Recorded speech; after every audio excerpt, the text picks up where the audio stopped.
The smell of roasting meat drifted across the frozen compound just after dawn. Rich, fatty, unmistakable. In a camp where official rations had run out 6 days ago, where men licked frost off metal just to feel moisture on their cracked lips, that smell shouldn't exist. 3 officers emerged from the command tent with colour in their faces, while 20 enlisted men watched from positions where their own cheeks had turned grey and sunken.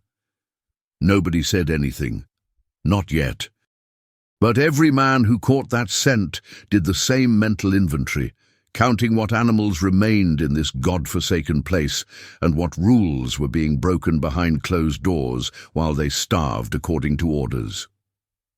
The winter of 1943 transformed the Eastern Front into a vast cemetery of German ambitions, where entire divisions vanished into snowdrifts that swallowed men and machines with equal indifference. The Sixth Army's catastrophic defeat at Stalingrad 3 months earlier had shattered the Wehrmacht's aura of invincibility and triggered a Soviet counteroffensive that rolled westward like an avalanche, crushing German positions that had seemed impregnable just weeks before. Sergeant Klaus Richter's cavalry reconnaissance unit, the 3rd Squadron of the 24th Panzer Division's mounted detachment, had been cut off from the main German lines during a hasty retreat from positions south of the city, and now found themselves trapped in a pocket of contested territory where Soviet patrols grew bolder each day while German supply lines remained severed.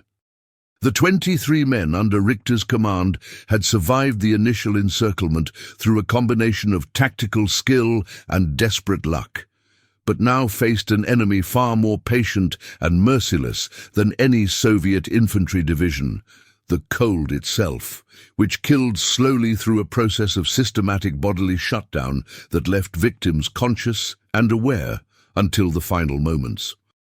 Klaus Richter had joined the Wehrmacht cavalry in 1939, not out of ideological fervour, but because his family had bred horses in Bavaria for 6 generations, and military service seemed the only way to continue working with animals after economic collapse destroyed the civilian market for quality riding stock. He had witnessed the transition from cavalry charges to mechanized warfare, watching as proud mounted units were gradually relegated to reconnaissance and supply roles, while tanks and trucks claimed the glory his grandfather's generation had known. Yet he understood that horses remained essential for operations in terrain where vehicles simply could not function, particularly in the muddy springs and frozen winters of the Eastern Front, where even the most advanced German machinery failed with depressing regularity. Richter's technical knowledge of equine medicine and behavior had saved dozens of animals during the campaign, earning him informal status as the unit's veterinarian despite lacking formal training, and this expertise made him acutely aware of a terrible reality that his commanding officers seemed determined to ignore: that their 12 remaining horses were dying not from Soviet bullets, but from systematic starvation and exposure that could be reversed only through measures that Wehrmacht regulations explicitly forbade under penalty of death. The unit occupied an abandoned collective farm complex 30 kilometers behind Soviet forward positions, a cluster of wooden buildings that provided minimal shelter but offered no concealment from aerial reconnaissance and no escape routes if enemy forces surrounded their position. Richter had established defensive positions using the farm's natural features, positioning machine gun nests in barn lofts that commanded approaches from 3 directions while keeping the horses sheltered in a stone stable that offered protection from the wind, but no warmth and no food, beyond what little frozen grass they could scrape from beneath the snow. The mission that had isolated them behind enemy lines had been straightforward on paper: probe Soviet concentrations near the village of Krasny Kurgan and report troop movements before withdrawing to friendly territory. but Soviet forces had shifted faster than German intelligence predicted, closing the corridor through which the cavalry unit should have retreated and leaving them stranded in a zone where radio communications reached German lines only sporadically and where relief columns could not penetrate without triggering a full-scale engagement. The first horse died on the 6th night of their isolation, a mare named Greta that had carried supplies across half of Russia without complaint. Richter found her in the morning, frozen solid in her stall, her legs buckled beneath her as if she had simply decided to lie down and never rise. 2 days later, another horse collapsed during a foraging patrol, its heart giving out from the combination of malnutrition and extreme cold. The men had looked at the dead animal with expressions Richter recognized from his veterinary work, the look of people calculating whether the transgression might be worth the risk. Captain Werner Hoffmann made the announcement that evening during the regular briefing, his voice carrying across the frozen compound with perfect Prussian clarity. Any man caught butchering or consuming horse meat would face immediate field execution. The order came directly from Divisional Command, transmitted via the crackling radio connection they had managed to establish that afternoon. Horses were strategic military assets, not emergency rations. The Imperial German Army had established this principle in 1870, and the Wehrmacht maintained it without exception. Richter watched his men's faces as they absorbed this information, seeing the mathematics of survival recalculate behind their eyes. 3 more horses died over the following week. Richter supervised the removal of carcasses, dragging them beyond the perimeter where wolves and cold would dispose of the evidence. He noticed that Captain Hoffmann no longer joined these details personally, preferring to remain in the command post where a small stove burned precious fuel. He also noticed that the smell from the officers' quarters had grown richer, more complex.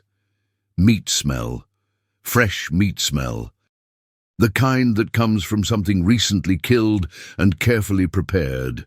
But there were no chickens at this farm, no pigs, no cattle. Just horses. 7 horses now. 7 horses and 23 starving men and 3 officers who somehow never looked quite as hollow as everyone else. Private Ernst Weber collapsed during morning inspection on the 9th day of isolation, his legs simply folding beneath him as if the bones had turned to water. Richter caught him before his head struck the frozen ground, feeling nothing but sharp angles through the man's uniform, ribs and joints with no flesh between them. Weber had been a farmhand before conscription, built like an ox, the kind of man who could carry 2 ammunition crates without breathing hard. Now he weighed less than a child. Richter carried him to the makeshift infirmary, a corner of the barn where they kept men who were dying slowly instead of quickly. And as he laid Weber on the straw, he caught that smell again. Meat, cooking meat, coming from the direction of the officers' quarters on the far side of the compound. The Wehrmacht's prohibition against consuming horse meat traced its origins to the Franco-Prussian War of 1870, when Prussian cavalry units discovered that soldiers who ate their mounts during sieges developed a psychological inability to maintain proper care for surviving animals, treating them as mobile food supplies rather than essential military equipment that required protection and maintenance. Field Marshal Helmuth von Moltke had codified this observation into military law after the siege of Metz, where entire cavalry squadrons became combat ineffective, not because their horses died, but because the soldiers' relationships with their animals transformed from partnerships into predatory calculations about future meals.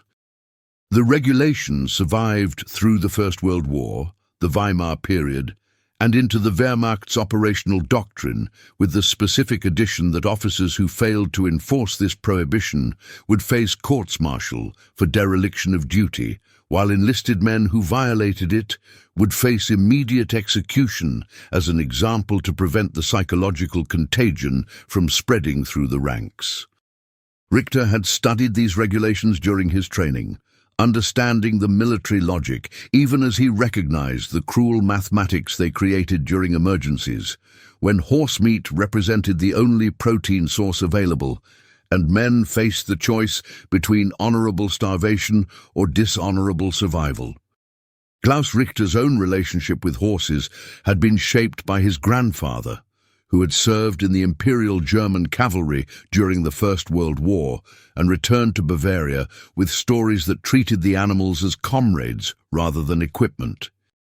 The old man had taught young Klaus that a properly trained cavalry mount possessed intelligence and loyalty that no machine could replicate, that horses would carry wounded riders to safety when trucks broke down and tanks ran out of fuel, that the bond between soldier and animal represented something sacred that separated civilized armies from barbarians who viewed everything as consumable resources. These lessons had guided Richter's career choices and colored his perception of military horsemanship as a profession worthy of respect, despite the rise of mechanized warfare.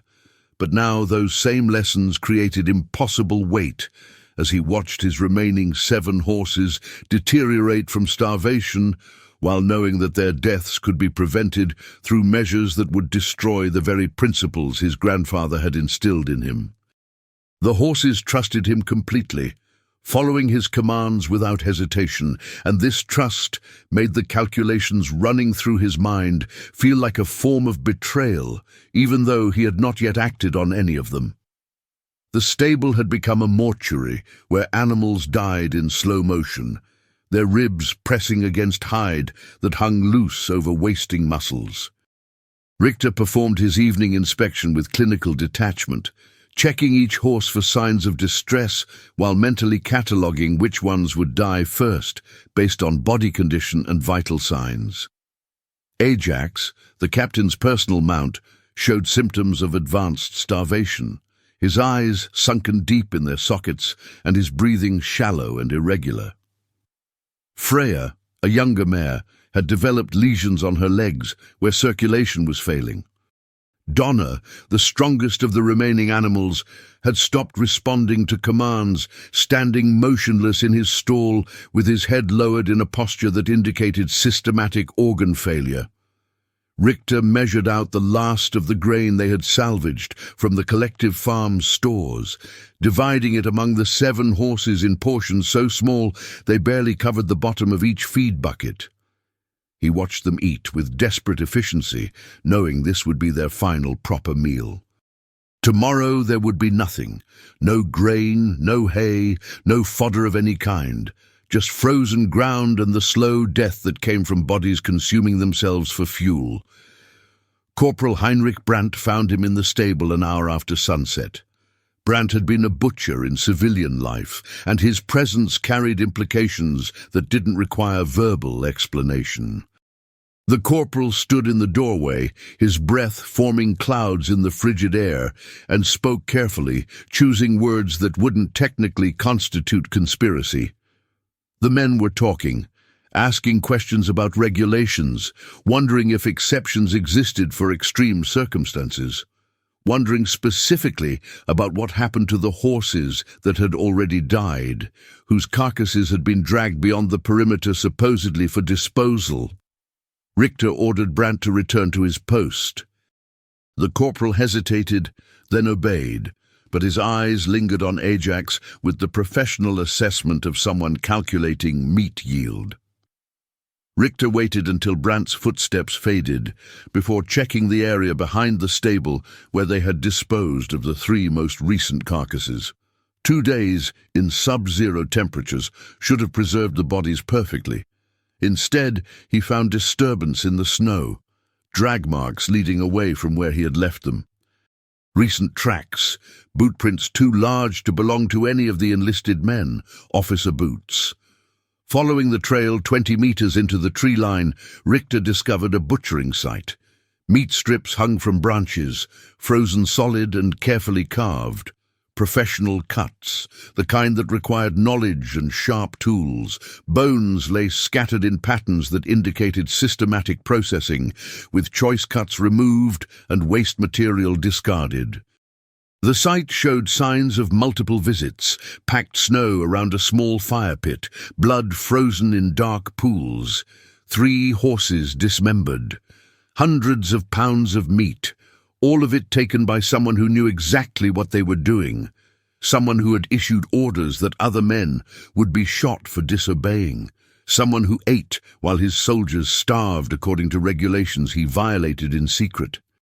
Klaus Richter stood in that clearing for 10 minutes, the cold biting through his uniform, while his mind calculated trajectories. His men were dying, his horses were dying, the officers were feeding themselves from the same animals they had forbidden anyone else to touch, and tomorrow, when Ajax collapsed from starvation, Captain Hoffmann would probably add him to the pile. Unless Richter made a decision tonight, unless he became the kind of soldier his grandfather would have despised. Unless he chose survival over honor and accepted whatever consequences followed. The sound of breaking branches snapped his attention back to the present. Someone else was approaching the butchering site, moving quickly through the darkness. Richter's hand found his pistol grip just as a figure emerged from the trees. Private Weber, the same man who had collapsed that morning, moving with strength that shouldn't exist in someone at death's door. His mouth working on something, chewing. Fresh blood on his lips despite the freezing temperature, and in his hands, wrapped in cloth torn from a blanket, cuts of raw horse meat still showing body heat. Not frozen, not from the hanging strips. Fresh, from something killed tonight. From one of the 7 remaining horses that had been alive an hour ago. Weber saw Richter, froze. The meat fell from his hands into the snow. Both men stood absolutely still, each understanding that what happened in the next 30 seconds would determine whether they both survived the night or whether the morning would bring another field execution to add to all the other ways this war found to kill them.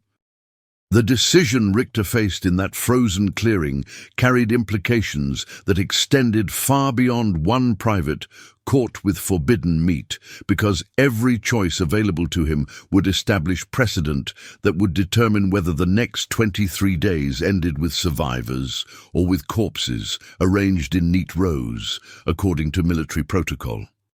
If he reported Weber for violating the horsemeat prohibition, Captain Hoffmann would execute the private at dawn as regulations demanded, and the other enlisted men would understand that their sergeant valued rules over their lives, which would destroy any remaining trust and probably trigger mutiny or mass desertion into Soviet territory where starvation waited with equal certainty. If he allowed Weber to go unpunished, he became complicit in the violation and shared responsibility for whatever consequences followed. But more critically, he would signal to his men that survival had become more important than regulations, which might keep them alive in the short term, but would transform them into something the Wehrmacht could never reintegrate into regular military structure. The third option, confronting the officers about their secret butchering operation and demanding equal access to the horsemeat they had forbidden everyone else from touching, would almost certainly result in Richter's own execution for insubordination and possibly take down several of his men as accomplices, yet it represented the only path that acknowledged the fundamental injustice corroding the unit's cohesion from within. Weber remained frozen in place, the stolen meat at his feet, like evidence in a court-martial that both men knew would end with a firing squad. Richter studied the private's face, seeing not guilt, but the blank calculation of someone who had already accepted death and was simply waiting to discover which method would claim him, starvation or bullets. The blood on Weber's lips had begun to freeze, creating a grotesque mask that made him look already dead, a ghost haunting the space between violation and consequence. Richter thought about his grandfather's stories of the First World War, tales of cavalry officers who maintained discipline through harsh winters by sharing hardships equally with their men, never eating what the ranks couldn't eat, never sleeping where the ranks couldn't sleep, building loyalty through demonstrated sacrifice rather than enforced obedience. Captain Hoffman had learned a different leadership model, one that placed officer survival above unit cohesion and justified secret privileges as necessary for maintaining the command structure that kept chaos at bay. Both approaches had historical precedent, both had produced victories and defeats in equal measure, but only one created situations where sergeants found themselves in frozen clearings, deciding whether to shoot subordinates for doing exactly what their superiors did behind closed doors. The sound that interrupted Richter's calculations came from the direction of the compound, distant but unmistakable. The sharp crack of rifle fire followed by the heavier thump of a machine gun opening up in short, controlled bursts. Soviet patrol. Had to be. They had been probing the perimeter for 3 days, testing defenses and mapping firing positions in preparation for something larger. Richter grabbed Weber's arm and ran toward the compound, the question of horsemeat suddenly irrelevant compared to the immediate problem of surviving the next 30 minutes. They reached the defensive line just as tracers began cutting through the darkness, green and red lines that marked trajectories with lethal precision. Corporal Brandt was behind the main machine gun position, firing disciplined 3-round bursts toward muzzle flashes in the tree line 200 meters distant. The Soviets had sent at least a platoon, maybe more, and they were using the darkness and terrain to close the distance, while suppressing the German positions with overwhelming firepower. Captain Hoffman emerged from the command post, his uniform immaculate despite the chaos, his face showing the color and energy of someone who had eaten well and slept in warmth, while his men fought with bodies running on adrenaline and desperation. He began issuing orders in the clipped Prussian accent that seemed designed to remind everyone of proper military hierarchy, even as bullets chewed through the wooden structures around them. Pull back from the eastern positions. Concentrate fire on the main approach. Prepare the horses for immediate evacuation if the perimeter collapsed. That last order landed like a physical blow, because everyone present understood its implications. The officers would ride away on the 7 remaining horses while the enlisted men stayed behind to delay Soviet forces, a rearguard action that meant certain death or capture for whoever remained. Richter watched his men's faces as they absorbed this reality, seeing the mathematics recalculate one final time. They were being ordered to die, protecting the escape of officers who had eaten the previous horses while forbidding anyone else from touching them, and now wanted to ride away on the survivors while leaving the ranks to face Soviet retribution. The injustice of it had weight, physical and undeniable, pressing down on the freezing air between commanders and commanded. Private Weber, still bloody from his stolen meal, looked at Richter with an expression that contained no hope, but also no fear, just flat acknowledgement that all the rules had finally broken down, and whatever happened next would determine which version of themselves they became before the war finished killing them. The Soviet fire intensified, mortars now adding their distinctive crump to the symphony of violence, shells landing in a pattern that indicated experienced artillery observers walking rounds toward the compound's center. They had perhaps 10 minutes before the position became untenable. 10 minutes to decide whether to follow orders that meant abandoning men to save officers and horses, or to break every regulation that defined them as soldiers and take control of their own survival. Richter counted his remaining ammunition, checked the positions of his men, and calculated the distance to the stable where 7 starving horses waited to either carry officers to safety or provide the meat that might keep 20 enlisted men alive long enough to break through Soviet lines on foot. 3 more mortar rounds landed inside the perimeter. The barn took a direct hit, flames erupting from hay stores they had carefully preserved for horses that were dying anyway. Someone screamed, the sound cutting through the gunfire with sharp clarity.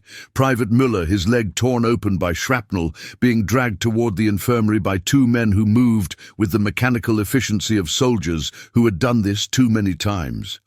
The medical supplies had run out 4 days ago. All they could offer Müller was a space to bleed out slowly while the cold numbed the pain. One more man added to the casualty count. One more reason the mathematics of this situation demanded different answers than regulations provided. Captain Hoffmann appeared at Richter's position, his pistol drawn, his eyes moving between Richter and Weber with an expression that indicated he had seen something or understood something that changed the equation. He asked a question in a voice that carried no room for evasion. Had the sergeant observed any violations of the horsemeat prohibition? Had any of his men been caught stealing from military property? Had discipline broken down in ways that required immediate correction through field justice? Richter looked at his commanding officer, looked at Weber with frozen blood on his lips, looked at his men in their positions, starving and desperate and waiting to see what kind of leader their sergeant would prove to be when every comfortable option had been stripped away. The Soviet fire was getting closer. The flames from the barn were spreading, and in the stable, 7 horses were dying slowly while everyone argued about regulations written 70 years ago by men who had never faced this specific combination of impossible choices. Richter's hand found his pistol grip, his mouth opened to give an answer. And in that moment, with mortars falling and men screaming and officers demanding justice according to rules they violated in secret, Klaus Richter made the decision that would define everything that followed, the choice between the soldier his grandfather wanted him to be and the soldier this war demanded he become.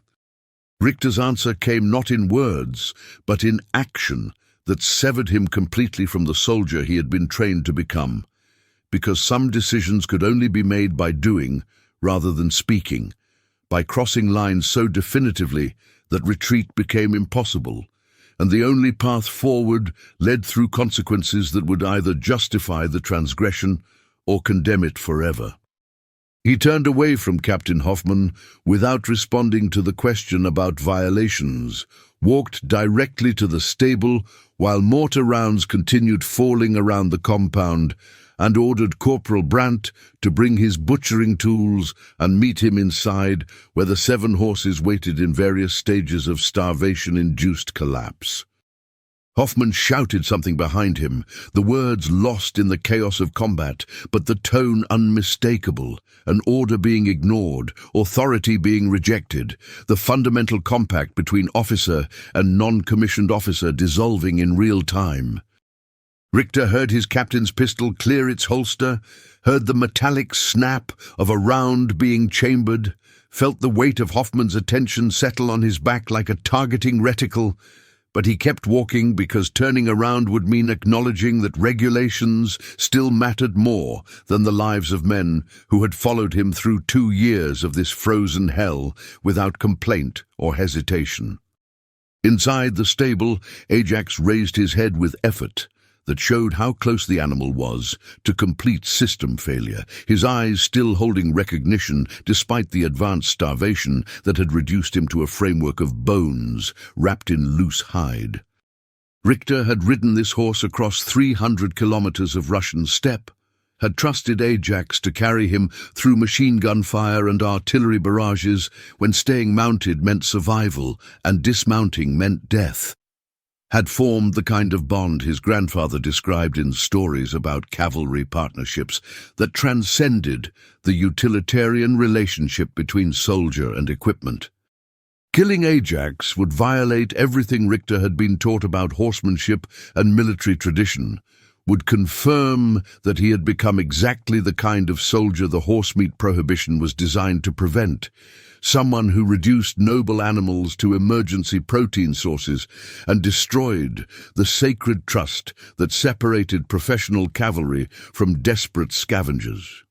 But allowing Ajax to die slowly from starvation, while men who could be saved perished according to regulations that commanding officers violated whenever convenient, represented a different kind of betrayal, one that traded honor for obedience and elevated abstract principles above human lives that Richter was responsible for preserving through whatever means remained available.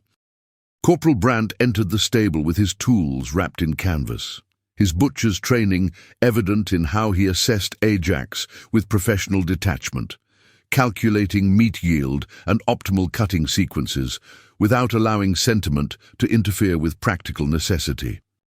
The two men worked without speaking, Brandt preparing his knives while Richter positioned Ajax for the quickest possible kill. A single shot to the brain that would end consciousness instantly and prevent suffering that served no purpose beyond satisfying regulations written by men who had never faced starvation in combat zones, where supply lines vanished and headquarters existed only as voices on failing radios. The gunshot that killed Ajax echoed through the compound with finality that announced Richter's decision to everyone present, a declaration that he had chosen his men over his career and accepted whatever punishment followed from that choice. Captain Hoffman appeared in the stable doorway as Brandt began field dressing the carcass with practiced efficiency, and the expression on the officer's face contained no surprise, only confirmation that the breakdown he had anticipated was now complete and required immediate response to prevent total collapse of military discipline. Hoffman raised his pistol, aiming it at Richter's head with steady hands that showed no hesitation or doubt, and began reciting the regulation that governed execution of soldiers who violated the horsemeat prohibition, speaking in a voice loud enough to carry beyond the stable to positions where enlisted men could hear their sergeant being sentenced to death for the crime of keeping them alive. Private Weber appeared behind the captain, moving with surprising speed for someone who had collapsed from starvation that morning, his rifle already raised and pointed at Hoffman's back in a tableau that crystallized the complete disintegration of command structure into something that resembled mutiny but felt more like necessity, asserting itself over abstractions that no longer connected to the reality of their situation. 3 more soldiers materialized from various positions around the compound, their weapons not quite aimed at the officers, but positioned in ways that made their allegiance unmistakable, a silent declaration that they would follow Richter into whatever came next, even if it meant permanent exile from the Wehrmacht and classification as deserters who could never return to German lines without facing courts-martial that would end with firing squads for everyone involved. The standoff lasted perhaps 10 seconds, officers and enlisted men facing each other across distance measured in meters, but representing gaps far wider, unbridgeable divisions between those who had eaten secretly while others starved and those who had finally stopped pretending that regulations mattered more than survival. A mortar, round landing 30 meters from the stable, resolved the confrontation with brutal efficiency, the explosion throwing everyone to the ground and collapsing part of the roof in a shower of burning debris that ignited the straw bedding and transformed the stable into a death trap that required immediate evacuation, regardless of political considerations or military hierarchy. Richter grabbed the partially butchered carcass. Brandt took the tools, and they ran from the building, while flames consumed Ajax's remains and eliminated the evidence of their violation, along with any possibility of reversing the decision through official channels.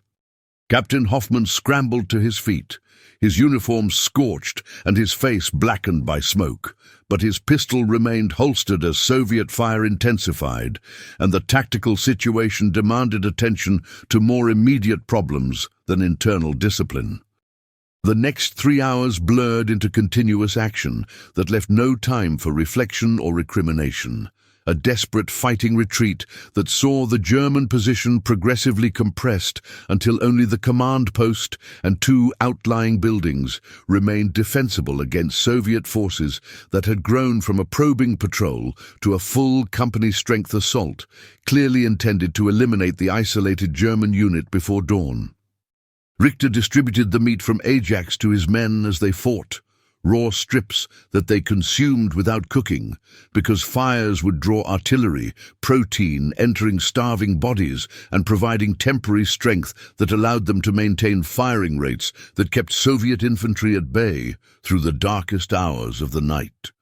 The remaining 6 horses died during the bombardment, killed by shrapnel or collapsing structures, and their carcasses were butchered in darkness between fire missions, meat distributed according to need rather than rank, officers and enlisted men eating together from animals whose sacrifice violated regulations that no longer seemed to matter when measured against the immediate problem of surviving until morning. Dawn arrived with cruel clarity, revealing that Soviet forces had surrounded the position completely and were preparing for final assault. Richter counted his remaining ammunition, checked his men's positions, and calculated that they had perhaps 20 minutes before being overrun. Captain Hoffmann appeared beside him, his face showing exhaustion that matched Richter's own. The hierarchical distance between them collapsed by shared proximity to death. The officer spoke quietly, acknowledging that he had been wrong about the horsemeat prohibition, that regulations designed for normal military operations became meaningless in situations where survival itself became uncertain, that leadership required adapting principles to circumstances rather than sacrificing men to maintain abstract ideals that served no practical purpose. Hoffmann proposed surrender, arguing that Soviet captivity offered better survival odds than fighting to the last man. But Richter had seen what happened to German prisoners and knew that the choice between bullets and slow death in labor camps represented distinction without meaningful difference. The sound that changed everything came from the west. Distant but unmistakable, German artillery fire walking toward their position in patterns that indicated friendly forces had finally broken through Soviet lines and were providing covering fire for extraction. A radio transmission crackled through on Captain Hoffmann's handset, headquarters ordering immediate withdrawal to rally 0.7 kilometers southwest, where armored vehicles waited to evacuate survivors. Richter looked at his men, saw them processing this information with expressions that mixed hope with exhaustion, and began organizing the retreat that would carry them out of the pocket they had occupied for 18 days. They moved as a unit, covering each other through Soviet fire, leaving behind the compound and the burned stable and the regulations that had nearly killed them all. 20 men survived the withdrawal. 3 had died during the final assault. Captain Hoffmann led them to the rally point, but everyone understood that Richter had led them to survival, and that the meat from 7 horses had purchased their lives at a price measured in violated regulations and destroyed careers. The debriefing that followed their extraction never mentioned the horse meat. Captain Hoffmann's report described successful reconnaissance operations, defensive actions against superior Soviet forces, and tactical withdrawal according to standard procedures. Richter received a commendation for leadership under fire. The men returned to regular duties with the 24th Panzer Division. The prohibition against consuming horse meat remained Wehrmacht policy until the end of the war. But in the months that followed, Richter noticed that officers in his battalion never quite met his eyes when discussing regulations about equipment preservation, and enlisted men who had served under other commanders sometimes asked him questions about leadership that seemed designed to determine whether he would make similar choices if circumstances required it. The war ground on toward its inevitable conclusion, destroying men and animals and principles with equal indifference. And Klaus Richter learned to live with the knowledge that he had become the soldier his grandfather would have despised, the one who chose survival over honor and found that neither choice provided the clarity or redemption that regulations promised to those who obeyed without question.